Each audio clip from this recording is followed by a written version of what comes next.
चलिए बच्चे स्टार्ट करते हैं। आज हमने सिर्फ और सिर्फ एक ही क्वेश्चन करना है, सिर्फ एक ही क्वेश्चन है। बस वो क्वेश्चन थोड़ा सा ध्यान से रखना। क्या है क्वेश्चन? कह रहा है you are required to give journal entries. आपको एक क्वेश्चन दिया गया है, उसकी एक जर्नल एंट्रीज करनी है और जर्नल एंट्रीज करने के बाद आपको लेजर अकाउंट ओपन करने हैं और लेजर अकाउंट ओपन करने के बाद आपको ट्रायल बैलेंस भी बनाना है। मतलब कि एक ही क्वेश्चन का आपको जर्नल करना है, उसी का आपको लेजर बनाना है एंड उसी का ही आपको ट्रायल बैलेंस बनाना है। ठीक है, तो हम क्वेश्चन को स्टार्ट करते हैं। पॉइंट नंबर 1 क्या कह रहा है? कहता राम स्टार्टेड बिजनेस विद ₹50,000। ये मैंने जर्नल बनाना है। जर्नल में ये डेट्स रहेंगी, ये पर्टिकुलर्स रहेंगे, ये रहेगा मेरा लेजर फोलियो और ये रहेगा मेरा डेबिट और क्रेडिट। ठीक, चलिए सबसे पहले क्या क्वेश्चन कह रहा है? क्वेश्चन कह रहा है Ram started business with ₹50,000। Point number A, तो एंट्री क्या रहेगी? बिजनेस में कैश आया है, so cash account debit to capital. इसका नरेशन लिख दो सर। Being business started. बस कितने रुपीस के साथ है? ₹50,000। चलिए पॉइंट नंबर 2 पे चलते हैं। कहता purchase machine of 20,000 on credit. Machine 20,000 की मैंने क्रेडिट के ऊपर परचेज करी है, तो इसकी जर्नल एंट्री बता दो क्या होगी मेरे बेटा। मशीन हमारे क्वेश्चन में आ रही है, so machine account debit to creditors. अब क्रेडिटर्स क्रेडिट क्यों हुए हैं? क्योंकि इस क्वेश्चन में मशीन जो है, मशीन हमारा क्या है? मशीन हमारा है एसेट, और एसेट इस क्वेश्चन में प्लस हो रही है तो डेबिट होएगी। क्योंकि क्रेडिट के ऊपर खरीदी है तो क्रेडिटर भी हमारे क्वेश्चन में इंक्रीज हो रहे हैं, क्रेडिटर इंक्रीज होंगे तो वो क्रेडिट होंगे। इसका नरेशन क्या लिख दूंगा? Being machine purchased. कितने रुपीस की? 20,000 उसके बाद चलते हैं पॉइंट नंबर सी पे। Purchase goods of ₹15,000। मैंने गुड्स खरीदी हैं 15,000 रुपये की। गुड्स खरीदूंगा तो गुड्स को गुड्स नहीं बोलते होते, परचेजेस बोलते हैं। Purchases account debit to cash. Goods आ गई और कैश चला गया। इसका नरेशन क्या लिखूंगा? इसका नरेशन लिखूंगा बीइंग गुड्स परचेज्ड। सिंपल। कितने रुपीस की गुड्स खरीदी है मैंने? 15,000 रुपये की। पॉइंट नंबर डी क्या कह रहा है? कहता sold goods of 10,000 at gain of 2,000। तो राजा मेरी बात ध्यान से समझना। जब भी गुड्स की बात हो और साथ में सेल की बात हो, तो हमें जो प्रॉफिट होएगा या लॉस होएगा उसको सेपरेटली शो नहीं करना, सेपरेटली शो नहीं करना। मान लो यहाँ पे मैं गुड्स की बजाय मैं बोलता कि मैंने मशीन सेल करी है। मान लो पॉइंट नंबर, इसका मैं एक एक्सप्लेनेशन दे रहा हूँ आप लोगों को। मान लो मैंने गुड्स की बजाय अगर मैं मशीन सेल करता, फिर मेरी एंट्री पता क्या रहनी थी? कैश अकाउंट डेबिट 12,000, कैश क्योंकि आया है और आपको 2,000 रुपये का फ़ायदा हुआ है। फ़ायदा होएगा तो हमारी अकाउंट्स में जितने भी इनकम या फ़ायदा होता है वो क्रेडिट होता है और मशीन चलेगी। मशीन जाने की एंट्री मशीन क्रेडिट हो जानी थी। लेकिन क्योंकि ये मशीन का क्वेश्चन तो नहीं है, ये है गुड्स का क्वेश्चन, तो गुड्स के क्वेश्चन में मैं बोलूँगा cash account debit to sales directly 12,000 रुपये से। मैं अगर गुड्स का केस है तो प्रॉफिट या लॉस सेपरेटली शो नहीं करूँगा। ये बात ध्यान में रहे। कल को अगर मैं आपको कोई जर्नल एंट्री करूँ जिसमें मैं बोलूँ कि मैंने मशीन सेल करी है और मशीन सेल करके मुझे इतने रुपए का फ़ायदा हुआ, तो मैं डेफिनेटली प्रॉफिट को शो करूँगा। अगर मैं बोलूँ मैंने गुड्स को सेल करा है और गुड्स को सेल करके या तो नुकसान हुआ होगा या फ़ायदा होएगा, चाहे नुकसान हो चाहे फ़ायदा हो, मैं सेपरेटली शो नहीं करूँगा। मान लो ये क्वेश्चन बोल देता कि मैंने 10,000 की गुड्स 2,000 रुपये के लॉस के ऊपर सेल करी है, फिर मेरी एंट्री पता क्या रहती, फिर मेरी एंट्री रहती cash account debit to sales. कितने रुपए से? 8,000 रुपये से। मैं प्रॉफिट या लॉस सेपरेटली शो नहीं करता, मैं प्रॉफिट या लॉस सेपरेटली शो नहीं करता, ये बात मेरी ध्यान में रहे। ठीक है, चलिए अब हम ओरिजिनल क्वेश्चन के ऊपर आते हैं। क्या कह रहा है? कहता है sold goods of 10,000 at gain of 2,000। तो मेरे क्वेश्चन की जनरल एंट्री जो रहेगी पॉइंट नंबर डी की क्या रहेगी? कैश अकाउंट डेबिट, क्योंकि गुड्स को सेल करने से कैश आएगा, टू सेल्स। कितने रुपए से? 12,000 रुपीज। इसका नरेशन क्या लिख दूंगा? इसका नरेशन लिख दूंगा बीइंग गुड्स सोल्ड। उसके बाद चलते हैं पॉइंट नंबर ई के ऊपर। पॉइंट नंबर ई क्या कह रहा है? कहता है सैलरी 1,000 रुपये की और वेजेस 2,000 रुपये की पे करी हैं। तो पे करी हैं तो हमारे एक्सपेंसेस हैं, salary account debit, wages account debit to cash. Salary कितनी है? 1,000 की, वेजेस कितनी है? 2,000 की, और कैश क्रेडिट हो गया 3,000 से। इसका नरेशन क्या लिखूंगा? Being salary and wages paid. Simple. ठीक है जी। तो ये तो कुछ हमारी जनरल एंट्रीज थी, उसका मैंने एक्सप्लेनेशन आपको दे दिया कि ये इसके सोल्यूशन है। ठीक है, बड़ी ही बेसिक जनरल एंट्रीज है। अब मुझे करना क्या है? अब मुझे इन्हीं जनरल एंट्रीज की हेल्प से मुझे लेजर अकाउंट ओपन करने हैं। अब सबसे पहले तो ये डिसाइड करेंगे हम लोग कितने लेजर अकाउंट ओपन होंगे। सबसे पहले ये डिसाइड करेंगे कि कितने लेजर अकाउंट ओपन होंगे। तो एक तो कैश का लेजर अकाउंट ओपन होएगा क्योंकि कैश का अकाउंट डेबिट हुआ है, नंबर 1। नंबर 2, कैपिटल का एक लेजर अकाउंट ओपन होएगा। नंबर 3, मशीन का एक अकाउंट ओपन होएगा। नंबर 4, क्रेडिटर्स का एक अकाउंट ओपन होएगा। नंबर 5, परचेजेस का एक अकाउंट ओपन होएगा। नंबर 6, कैश का अकाउंट अब मैं काउंट नहीं करूंगा। क्यों? क्योंकि कैश का तो मैंने यहाँ पे काउंट कर लिया ना, कैश का तो ऑलरेडी मैं यहाँ पे काउंट करके बैठा हूँ। ये देखो, कैश का तो मैंने ऑलरेडी मैंने काउंट कर दिया है। अब कैश का अगर मैंने ऑलरेडी काउंट कर दिया तो कैश को दोबारा काउंट नहीं करूंगा। ठीक है मेरे बेटा। अब कैश के बाद अगेन यहाँ पे कैश आ गया, काउंट नहीं होएगा। सेल्स आ गई, सेल्स का डेफिनेटली काउंट होएगा। एक मुझे सेल्स का अकाउंट ओपन करना है। उसके बाद मुझे क्या करना है? उसके बाद मुझे एक सैलरी का अकाउंट ओपन करना है और एक मुझे वेजेस का अकाउंट ओपन करना है। तो कुल मिला के मुझे कितने अकाउंट ओपन करने हैं? एक कैश का, दूसरा कैपिटल का, तीसरा मशीन का, चौथा क्रेडिटर का, पांचवा परचेजेस का, छठा सेल का, सातवां सैलरी का, आठवां वेजेस का। टोटल मुझे 8 लेजर अकाउंट्स ओपन करने हैं अगर मुझे इन्हीं जर्नल एंट्रीज की पोस्टिंग करनी है। तो सर ने 8 अकाउंट शायद ओपन करके ही रखे हुए हैं आप लोगों के लिए। नंबर 1, नंबर 2, हाँ जी। तो कौन कौन से 8 अकाउंट सर ने ओपन करके रखे हुए हैं? Number 1, number 2, number 3, number 4, number 5, number 6, number 7 and number 8। 8 account मेरे पास पहले से ही ओपन है। ठीक है, अब मुझे क्या करना है? मुझे अब सिंपल इनकी पोस्टिंग करनी है। पहली एंट्री क्या हुई है? Cash account debit to sale. तो कैश के अकाउंट में जाके क्या लिख दूंगा? कैश के अकाउंट में जाके लिख दूंगा टू सेल्स। कितने रुपए? 50,000 रुपये। और सेल्स के account sorry cash to capital, तो कैश के अकाउंट में मैं क्या लिखूंगा? To capital. कैश के अकाउंट में मैं क्या लिखूंगा? To capital.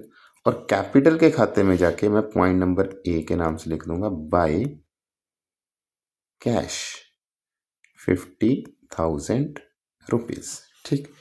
अब दूसरी एंट्री क्या? Machine to creditor. तो मशीन के खाते में क्या लिख दूंगा? मशीन के खाते में लिख दूंगा टू क्रेडिटर 20,000। और क्रेडिटर के खाते में जाके क्या लिख दूंगा? क्रेडिटर के खाते में जाके लिख दूंगा मैं बाय मशीन 20,000। अब तीसरी एंट्री क्या हुई है? Purchases to cash. तो परचेजेस के खाते में जाके क्या लिख दूंगा? परचेजेस में जाके लिख दूंगा टू कैश 15,000 रुपये। और कैश के खाते में जाके क्या लिख दूंगा? कैश के खाते में जाके क्या लिख दूंगा, बाय परचेजेस 15,000 रुपये। उसके बाद कैश टू सेल, तो कैश के खाते में क्या लिख दूंगा, कैश के खाते में लिख दूंगा मैं टू सेल्स 12,000 रुपये।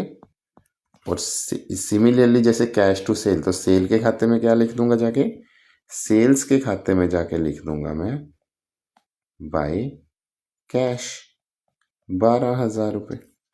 ठीक है, अब समझ आ गया। पॉइंट ए भी हो गया, पॉइंट बी भी हो गया, पॉइंट सी भी हो गया, पॉइंट डी भी हो गया। बचा कौन सा, point E, salary account debit, wages account debit to cash. तो सैलरी का खाता जो है बेसिकली वो क्या हो रहा है, डेबिट हो रहा है। डेबिट होने की वजह क्या है, ये देखो, salary account debit, wages account debit to cash. तो सैलरी का खाता डेबिट हो रहा है, वेजेस का खाता भी डेबिट हो रहा है। दोनों के डेबिट होने की वजह क्या है, कैश। तो सैलरी के खाते में क्या लिख दूंगा, टू कैश 1,000 रुपये।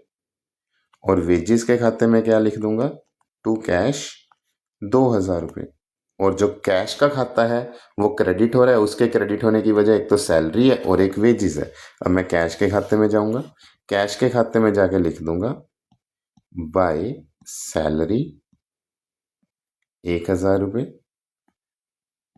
बाय वेजेस 2,000 रुपये। ठीक है, तो अभी मैंने क्या करा, अभी ये देखो ध्यान से, ये आपके सामने क्वेश्चन पड़ा, ये ब्लू पेन से जो है 5 पॉइंट्स आपके क्वेश्चन है। 5 पॉइंट्स की हेल्प से सर ने क्या कर लिया, जर्नल बना दिया। जर्नल के बाद सर ने क्या कर दिया, इन्हीं जर्नल की हेल्प से सर ने लेजर अकाउंट ओपन कर दिए। कितने लेजर अकाउंट ओपन हो रहे हैं, 8 लेजर अकाउंट्स ओपन हो रहे हैं। वो 8 के 8 लेजर अकाउंट सर ने यहाँ पे ओपन कर दिए। ये भी बात समझ आ गई आपको। अब जैसे ही सर ने 8 लेजर अकाउंट ओपन करे, 8 लेजर अकाउंट ओपन करने के बाद मैं इन सारे लेजर अकाउंट्स का सबसे पहले कैरी डाउन बैलेंस निकाल लूंगा। सबसे पहले क्या करूंगा, इन सारे लेजर्स का सबसे पहले कैरी डाउन बैलेंस निकाल लूंगा। अब कैरी डाउन कैसे निकालूंगा, ध्यान से देखना, 50 और 12 62। तो इधर भी कितना होना चाहिए, ऑटोमेटिकली बात है 62 होना चाहिए। तो पॉइंट नंबर डी बन जाएगा बाय बैलेंस कैरी डाउन। अब इसका 62 है तो इसका भी 62 होना चाहिए, है ना। तो इसका है कितना, 15 + 1 16, 16 और 2 18। अब 62 में से 18 माइनस कर दो तो 4, और यहाँ पे मुझे रखना पड़ेगा 44। अगर मैं 44,000 कैरी डाउन में रख दूं, अगर मैं 44,000 कैरी डाउन में रख दूं तो मेरा टोटल जो वो 62 के बराबर हो जाएगा। देयरफॉर कैश का जो कैरी डाउन है वो कितना निकल कर आ गया, कैश का जो कैरी डाउन है वो निकल कर आ गया 44,000 रुपीज। चलिए अब इधर भी कर देते हैं। अगर इसका टोटल 50,000 है तो इधर भी ऑटोमेटिकली बात है 50,000 होना चाहिए। इधर क्या कर दूंगा, बाय बैलेंस कैरी डाउन 50,000 रुपये। अब मशीन का इधर टोटल 20,000 है तो इधर भी टोटल 20,000 होना चाहिए। इधर लिख दूंगा by balance carry down 20,000 rupees. अब इसका टोटल अगर 20,000 है तो इसका टोटल भी 20,000 होना चाहिए। तो क्या लिख दूंगा, by balance carry down 20,000 rupees. अब इसका टोटल अगर 15,000 रुपये है तो इधर भी टोटल कितना होना चाहिए, 15,000 रुपये होना चाहिए। बाय बैलेंस कैरी डाउन 15,000 रुपये। अब इसका टोटल अगर 12,000 रुपये है तो इसका टोटल भी 12,000 रुपये होना चाहिए। Balance carry down, balance carry down 1,000 रुपये, बैलेंस कैरी डाउन 2,000 रुपीज।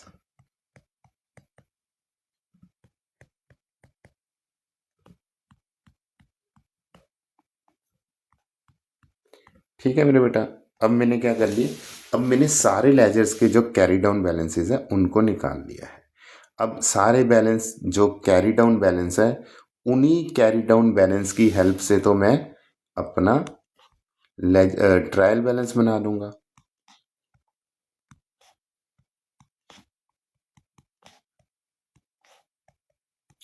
ठीक है जी। अब जैसे सबसे पहले कैश का कैरी डाउन कितना है, कैश का जो कैरी डाउन है, कैश का जो कैरी डाउन है वो कितना है। सबसे पहले कैश का कैरी डाउन देखो, कैश का जो कैरी डाउन है वो 44,000 है। अगर कैश का कैरी डाउन 44,000 है तो मैं यहाँ पे लिख दूंगा आके कि जो कैश है वो 44,000 डेबिट का बैलेंस है। सर नहीं सर, कैरी डाउन तो हमने क्रेडिट साइड लिखा हुआ, ध्यान से देखना, ये कैश अकाउंट है, बोर्ड पे रहना। अब कैश अकाउंट की ये वाली साइड जो होती है डेबिट साइड है और ये वाली साइड जो है वो क्रेडिट साइड है। अब जो कैरी डाउन बैलेंस है वो तो क्रेडिट साइड पे आ रखा है ना। मैंने कहा बेटा कैरी डाउन बैलेंस आएगा हमेशा क्रेडिट साइड पे, लेकिन क्रेडिट साइड का मतलब क्या है ध्यान से समझो। अभी 2 मिनट कैरी डाउन तो हमने खुद निकाला ना, आप कैरी डाउन को स्किप कर दो। अब मान ये लो, मैं इसको इरेज ही कर देता हूँ। मैंने ये कैरी डाउन, मान लो कि मैंने ये कैरी डाउन निकाला ही नहीं है। अब मुझे ये बताओ डेबिट साइड बड़ी है या क्रेडिट साइड। डेबिट साइड है 62,000 की, और जो क्रेडिट साइड है वो कितने की है, वो है सिर्फ और सिर्फ 18,000 की। अब बताओ 62,000 की डेबिट साइड है, 18,000 की क्रेडिट साइड है, तो बताओ कौन सी साइड बड़ी है। सर ऑब्वियसली डेबिट वाली साइड बड़ी है। तो डेबिट वाली साइड कितने से बड़ी है, 44,000 से बड़ी है। बस मैंने क्या करा, मैंने भी तो यही करा कि डेबिट वाली साइड 44,000 से ही बड़ी है, बस मैंने उसको खाते को इक्वलाइज करने के लिए कैरी डाउन इधर लिख दिया। तो याद रखना जो कैरी डाउन होता है ना वो हमेशा ऑपोजिट बैलेंस को रिप्रेजेंट करता होता है। देयरफॉर मैंने क्या करा कि कैश का कैरी डाउन 44,000 है, वो मैंने लिख दिया डेबिट साइड पे। इसी तरीके से कैपिटल का जो कैरी डाउन है वो तो डेबिट साइड पे पड़ा हुआ है, लेकिन कैरी डाउन हमेशा ऑपोजिट बैलेंस को रिप्रेजेंट करता होता है। सो कैपिटल का बैलेंस कितना है, 50,000 रुपीज, उसको मैंने क्रेडिट साइड पे लिख दिया। पॉइंट नंबर 3, मशीन का जो कैरी डाउन है वो है 20,000 रुपीज, मशीन का बैलेंस मैंने 20,000 रुपीज डेबिट साइड पे लिख दिया, क्योंकि कैरी डाउन क्रेडिट साइड पे है। तो इसका इसका मतलब ये है कि मशीन का बैलेंस जो वो डेबिट है। क्रेडिटर्स का बैलेंस है 20,000 रुपीज, तो क्रेडिटर्स को लिखूंगा क्रेडिट साइड पे। क्रेडिटर्स के बाद आ गया परचेजेस। परचेजेस का जो बैलेंस है, परचेजेस का जो बैलेंस है वो कितना है, परचेजेस का जो बैलेंस है वो है 15,000 रुपये, उसको डेबिट साइड लिखूंगा। परचेजेस के बाद मेरे पास आ गया सेल्स, सेल्स का बैलेंस है 12,000 रुपये, तो उसको क्रेडिट साइड लिख दूंगा। सेल्स के बाद मेरे पास एक सैलरी का बैलेंस है 1,000 रुपये और एक वेजेस का बैलेंस है 2,000 रुपये। याद रखना क्रेडिट साइड पे कैरी डाउन है, अगर क्रेडिट साइड पे कैरी डाउन है तो इट मीन ये रिप्रेजेंट करेगा डेबिट बैलेंस को। तो एक सैलरी है और एक वेजेस है। सैलरी कितने की है, 1,000 की, और वेजेस कितने की है, 2,000 की। अब मैं आपको एक चीज़ क्लियर कर दूं, सबसे पहले मैंने जर्नल करा, जर्नल में मैंने एक प्रोसेस को फॉलो करा, एक आइटम डेबिट तो दूसरी आइटम क्रेडिट। जर्नल के बाद मैंने क्या बनाया, लेजर बनाया, और लेजर में मैंने क्या करा, मैंने लेजर में जो भी जर्नल एंट्रीज थी उसकी पोस्टिंग करी है। देयरफॉर लेजर में भी मैं एक चीज़ फॉलो करता आया हूँ, एक चीज़ डेबिट हो रही है तो दूसरी चीज़ क्रेडिट हो रही है। इसी लेजर की हेल्प से सर ने क्या बना दिया, ट्रायल बैलेंस। तो ऑब्वियसली बात है जो ट्रायल बैलेंस है उसका भी डेबिट इक्वल टू क्रेडिट होना ही चाहिए। अगर आपका डेबिट क्रेडिट के इक्वल नहीं है, इट मीन आपने क्या है, आपने या तो जर्नल में कोई गलती करी है या लेजर में कोई गलती करी है। अगर आपका डेबिट और क्रेडिट इक्वल आएगा इसका मतलब आपने कोई भी गलती नहीं करी। लेट्स सी इक्वल आ रहा है या नहीं आ रहा। 44 and 20 64, 74 79 80 and 2 82,000 रुपीज। इधर देख लेते हैं 50 60 70 80 82,000 रुपीज। तो मेरा जो ट्रायल बैलेंस है वो भी मेरा डेबिट और क्रेडिट टैली कर रहा है। तो समझ आया क्वेश्चन। क्वेश्चन में क्या करा सर ने, एक आपको पॉइंट्स दिए हुए थे कुछ आपको, उन्हीं पॉइंट्स की हेल्प से सर ने सबसे पहले जर्नल बना दिया। उन्हीं जर्नल को सर ने क्या कर दिया, उन्हीं जर्नल को सर ने लेजर में पोस्ट कर दिया। उसी जर्नल को सर ने क्या करा, कैश अकाउंट बना दिया, कैपिटल अकाउंट बना दिया, मशीन अकाउंट बना दिया, और ये मैंने क्रेडिटर का अकाउंट बना दिया। एक मिनट राजा, थोड़ी दिक्कत आ रही है। हाँ, और ये मैंने नीचे अकाउंट परचेजेस का अकाउंट बना दिया, सेल्स का अकाउंट बना दिया, उसके बाद मैंने सैलरी का अकाउंट बना दिया एंड वेजेस का अकाउंट बना दिया। जब ये सब कुछ हो गया, उन्हीं अकाउंट्स के मैंने कैरी डाउन बैलेंसेस निकाल लिए और कैरी डाउन बैलेंसेस की हेल्प से मैंने ट्रायल बैलेंस बना दिया। एक थ्योरी में हमने एक पॉइंट पढ़ा तो हुआ है, ट्रायल बैलेंस जो होता है वो क्या होता है, वो लेजर अकाउंट के जो बैलेंसेस होते हैं उन्हीं की हेल्प से तो ट्रायल बैलेंस बनता है। तो लेजर अकाउंट के मैंने हर एक लेजर का मैंने बैलेंस निकाल दिया, जो जो कैरी डाउन है वही लेजर का नेट बैलेंस होता है। उन्हीं लेजर्स की हेल्प से मैंने ट्रायल बैलेंस बनाया और ट्रायल बैलेंस मेरा टोटली इक्वल कर रहा है। मेरा जो डेबिट साइड है और क्रेडिट साइड है वो टोटली इक्वल है। ठीक है जी, इसको नोट डाउन कर लेना, खुद सॉल्व करना। इंपॉर्टेंट क्वेश्चन है, एग्जाम में 6 मार्क का क्वेश्चन ये आ जाता होता है। ठीक है जी।